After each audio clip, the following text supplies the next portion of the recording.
नमस्कार. तू हिरे माझा मितवा ह्या सिरियलमध्ये आपण आता पाहत आहोत. अर्णवने थेट ईश्वरीला सांगितलं आहे की माझं लग्न आता लावण्याशी होणार. मी निर्णय घेतला आहे लावण्याशी लग्न करण्याचा आणि माझ्या लग्नात जी मिठाई बनेल ती तुझ्याच ईश्वरी स्वीटमधली असणार. त्यामुळे तू तयार राहा. तुला सगळ्यात मोठी ऑर्डर मी देणार आहे, तीही माझ्या लग्नाच्या मिठाईची. आता हा लग्नाचं सांगतोय म्हटल्यानंतर इकडे वल्लवीला आणि आजीला फार आनंद होतो. ज्या गोष्टीसाठी आजी अन्नत्याग जीवत्याग करायला निघाली होती ती गोष्ट घडली. लावण्याशी लग्न करण्यासाठी अर्णव नकळतपणे तयार झाला. इकडे खरं तर रागावलेला अर्णव ईश्वरीला मी लग्न करतोय असं सांगत तर होता, पण हे ऐकल्यानंतर ईश्वरी का कुणास ठाऊक एवढी दुखावली गेली. तिला काय इतकं टेन्शन आले तेच तिला स्वतःला कळेना. अर्णवला मात्र फार राग आलेला असतो. ती राकेशशी लग्न करते म्हणून त्याने निर्णय घेऊन टाकला लावण्याशी लग्न करण्याचा. ती करू शकते तर मी का नाही, ह्या अटीतटीच्या भाषेवरती तो लग्न करतोय. त्याच्याही मनात काही लावण्याबद्दल नाही. लग्न फक्त तो जबरदस्तीने आजीच्या इच्छेखातर करतोय हेही तो तिला सांगू शकलेला नाही. घरी बाबा त्यांच्या बायकोला हाक मारत असतात तेव्हा ती काहीच रिॲक्ट करत नाही. तिच्या जवळ जाऊन तिला हात लावून विचारतात, काय झालं आहे, मी तुला कधीचा हाक मारतोय. तेव्हा ईश्वरीची आई खरं तर त्यांना तिच्या मनातली चिंता सांगू लागते. आपली मोठी मुलगी घरी असताना आपण लहान मुलीचं लग्न करतोय, लोक आपल्याला काय म्हणतील, अगोदर तिचं व्हायला हवं होतं. ह्या गोष्टीवरती ईश्वरीचे बाबा म्हणतात, आपण लोकांचा विचार करायचा नाही. आपल्या नम्रताच्या लग्नात जे काही घडलं होतं, ज्यामुळे तिचं लग्न मोडलं, तेव्हा आपल्याला कोणी मदत केली का? नाही ना. मग आता आपण इतका लोकांचा विचार नाही करायचा. आता फक्त आपण मुलींच्या आनंदाचा सुखाचा विचार करायचा. आणि ईश्वरीचं लग्न जर राकेशशी झालं, ती जर सुखी राहणार असेल तर आपण फक्त त्याच गोष्टीचा विचार करायला हवा ना. वाईट गोष्टींचा विचार तू मनातही आणू नको असं म्हणून ते निघून तर जातात. पण एक नकळतपणे चुरचूर ईश्वरीच्या आईच्या मनाला लागलेली असते. ईश्वरी नकळतपणे घरी पोचलेली असते आणि घरी आल्यानंतर तिची आई तिला विचारते काय झालं आहे, तेव्हा ती काहीच म्हणत नाही. आई तिला हाक मारते, जवळ जाते, पण ती एक वेगळाच तंद्रीत असते. आई तिला विचारते काय झालं, तेव्हा ती सांगते माझं आज डोकं दुखत आहे आणि त्याच्यामुळे मी घरी आले आहे, थोड्या वेळाने जाईल. आई तिला म्हणते मी तुला चहा बनवून आणते, पण तिचं कशातच लक्ष नसतं. अर्णव तिच्या डोळ्यासमोर दिसत असतो. अर्णव लग्न करणार ह्या गोष्टींनी तिला तकलीफ होत आहे हे तिलाही समजत नाही आणि ती का होते तेही तिला कळेना. फक्त तिला ते क्षण आठवतात जेव्हा अर्णव लग्न करण्यासाठी तयार झाले असं सांगतो. पुन्हा एकदा तिच्या आई तिला विचारते काही झालं आहे का, तू कसल्या विचारत आहे. तर ती म्हणते काय माहीत नाही मी कुठल्या विचारत आहे. मला ना खरं तर क्लाउड किचनला जायचं होतं, पण मी इथे कसे आले तेच मला कळेना. माझ्या डोक्यातल्या विचारांमुळे बहुतेक मी नकळतपणे घरी आले. आता मी जाते ऑफिसमध्ये असं सांगून ती पुन्हा एकदा तिच्या क्लाउड किचनकडे जाते. इकडे अर्णव आजीला भेटायला तिच्या रूमकडे जात असतो आणि खरं तर त्याच्या डोळ्यासमोर ते सगळं चिन्ह येत असतात आपल्या ईश्वरीचे. ईश्वरी त्याला काय बोलली आणि त्या रागातनं त्याने काय निर्णय घेतला. इकडे आजी आणि वल्लवी फार खुश असते. लावण्याशी लग्न होणार म्हटल्यानंतर आजीने खरं तर खूप शुभेच्छा दिल्या नातवाला आणि आजीला तो म्हणतो तुझ्या मनासारखं झालं ना, तुला जे हवं होतं तेच मी केलं आहे. लावण्याशी लग्न करण्याचा निर्णय खरं तर आजी म्हणते मी तुझ्या भल्यासाठी करायला सांगितला. माझी काही इच्छा नाही, फक्त तुझं भलं व्हावं. सात्विकाचं जसं नुकसान झालं तसं तुझं होऊ नये, व हीच माझी इच्छा होती, म्हणून मी इतकी हट्टी होते. हे सगळं ऐकल्यानंतर खरं तर आजी खूप आनंदी आहे. आजी खूप शुभेच्छाही देते नातवाला. तितक्यात लावण्या तिथे दारात उभी असते. ती सगळं बघते. फायनली ह्या मुलाने आजीसमोर कबूल केलं की तो माझ्याशी लग्न करायला तयार झाले. ह्या गोष्टींनी तिलाही आनंद होतो. आणि लावण्य आली पाहिल्यानंतर आजी लगेचच तिला म्हणते ये ग ये, तुझीच वाट बघत होतो. वल्लव्याने खूप हट्टाने बोलवल्यामुळे मी आले असं ती सांगते आणि आजीच्या पाया पडायला वल्लवी तिला सांगते तुझ्या होणाऱ्या आजसासूच्या पाया पड बाई असं म्हणत ती मग आजीच्या पाया पडते. आजी तिला जवळ घेते, मिठी मारते, अर्णवलाही जवळ घेते. दोघंही खूप खुश राहा, माझ्या डोळ्यासमोर छान संसार करा असं आजी दोघांनाही आशीर्वाद देते.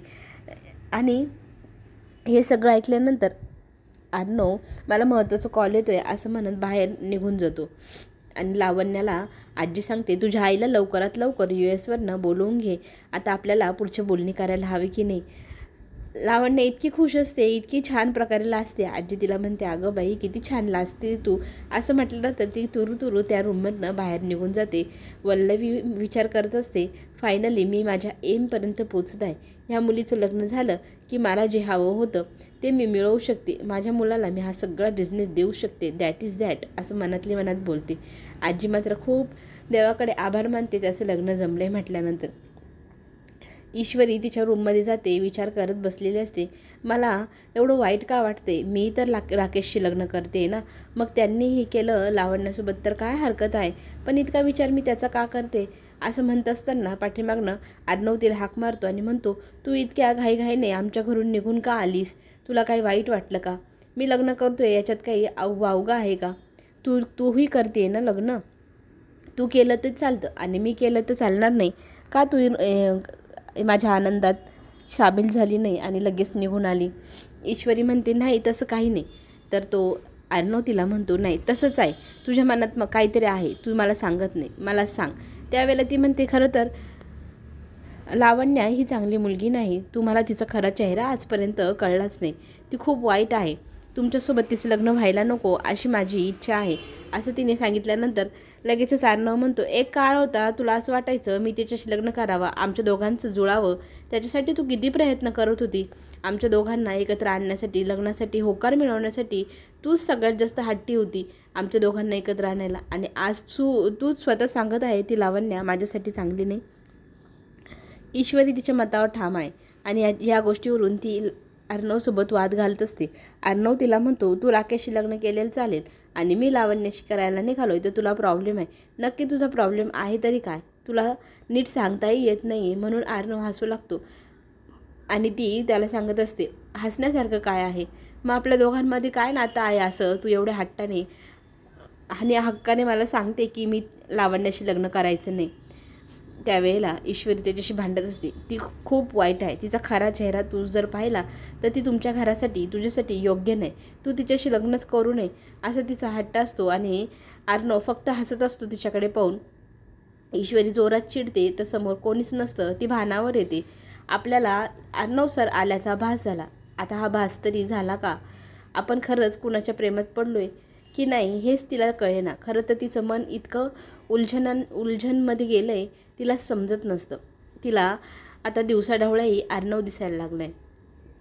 इकडे अर्णवचीही काही वेगळी अवस्था नाही. राकेशजी कसे चांगले आहेत, राकेशशी लग्न करणं फक्त आपल्या घरातल्या व्यक्तींच्या मनातल्या इच्छेनुसार करते. माझं असं विशेष काही मत नाही. माझ्या घरचे माझ्यासाठी चांगलाच निर्णय घेतील. तसंच माझ्याही घरच्यांनी निर्णय घेतला आहे असं अर्णवला वाटतं आणि तोही त्या लग्नाला तयार झाले म्हटल्यावर तो स्वतःच्या मनाची तयारी करू लागतो. इकडे लावण्य येते आणि लावण्या खरं तर खूप आनंदी असते. ती अर्णवजवळ जाऊन त्याच्याशी गोड गोड बोलू लागते. तू माझ्याशी लग्न करायला तयार झाला. मी कितीतरी वर्षांपासून वाट पाहत होते या क्षणाची. तो क्षण जवळ आला. मला खरंच खूप आनंद होत आहे आणि तू खरं तर खूप वेळ घेतला, पण ठीक आहे, पण वेळ घेतला पण आता आपल्या दोघांचं लग्न होणार. ती जवळ जाण्याचा हात पकडण्याचा प्रयत्न करू लागते. लावण्य आपल्या जास्तच जवळ येते म्हटल्यानंतर तिच्याशी आता क्लिअरलीच अर्णव बोलतो, मी तुझ्याशी आज जे बोलणार आहे ते तू नीट ऐक. लावण्य लाडालाड्याने त्याचा हात पकडते पण तो हात सोडवत तिला सांगू लागतो, मी लग्नाला तयार झालो आहे ते फक्त आजीच्या हट्टासाठी. आजी रागवलेली होती. आजीला जे हवं ते मिळवावं म्हणून मी तुझ्याशी लग्न करायला तयार झालो. आपल्या दोघांमध्ये कधीही प्रेम नसणार. आपल्या लग्नाच्या दोन व्याख्या असतील. लग्न आपण फक्त समझोता म्हणून करणार, प्रेम मी तुझ्यावर करूच शकणार नाही असं म्हणत तो तिला स्पष्टपणे दूर करत सांगतो, हो लग्न फक्त आपली तडजोड असणार. आता हे तडजोडीचं लग्न तात्पुरतं तरी लावण्या मान्य करून घेत आहे. आज जरी तडजोड असली तर उद्याही तुला ही लावण्या नक्कीच प्रेमात पाडेल आणि प्रेम करायला भागही पाडेल. माझ्या तालावर तुला कशी नाचवते की नाही बघच.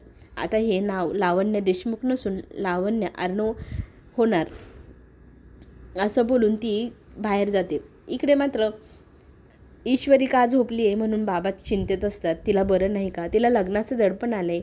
तिला राकेशशी लग्न करायचं नाही का? असे कितीतरी प्रश्न त्यांच्या मनाला पडू लागतात आणि ईश्वरीची आई सांगू लागते, कुणाचंही लग्न ठरल्यानंतर खरं तर नवीन घरात जाणं, कुठेही ॲडजस्ट होणं, सगळ्यांचं मन सांभाळणं हे प्रत्येक मुलीच्या मनावर आलेलं दडपण नसतं. ते नकळतपणे येतं आणि त्याच्याशी ह्या विचार केल्याने सामना करायची हिंमत मुलींना भेटत असते.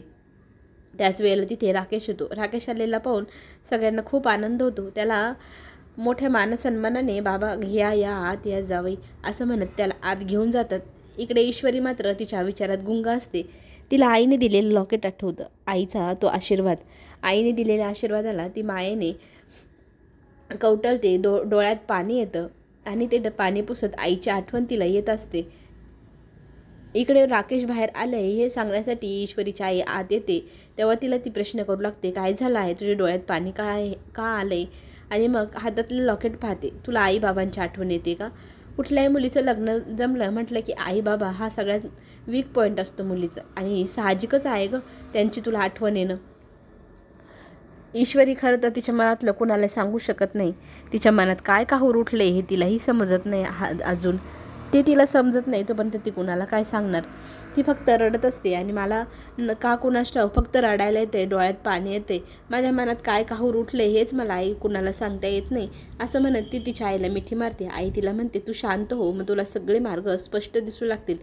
घरी आल्यानंतर अंजलीला जेव्हा समजतं लावण्याशी लग्न करायला अर्णवने होकार दिलाय, त्यावेळेला त्याची चांगली शाळा मामा आणि अंजली बसवते. खरंच सांग, तू का लग्नाला तयार झालायस? कुणाच्या दबावाखाली आलायस तू? का ईश्वरी लग्न करते ह्या चिडेमध्येच तू स्वतःचं लग्न करायचा निर्णय घेतलाय? तुला लावण्य खरंच आवडते? माझ्या डोळ्यात डोळे घालून खरं बोल. मामाही म्हणतात, तुझ्यात हिंमत असेल तर आमच्या डोळ्याला नजरेला नजर दे आणि मग बोल खरं काय. आता अर्णव काही खरं बोलू शकला नाही आणि अर्णवला काय हवंय ते आता अंजली मिळवून देणार म्हणजे देणार. इकडे ईश्वरी राकेशला सांगते, मी कितीतरी वेळा प्रयत्न केला आपल्या दोघांचं लग्न झाल्यावर संसाराचं चित्र बघण्याचं, पण तसं काय होतच नाही. माझ्या मनात तुमच्याबद्दल काहीच नाही, फिलिंगच येत नाही. त्यामुळे तुमच्याशी लग्न करणं म्हणजे फक्त एक तडजोड असल्यासारखं वाटतंय मला.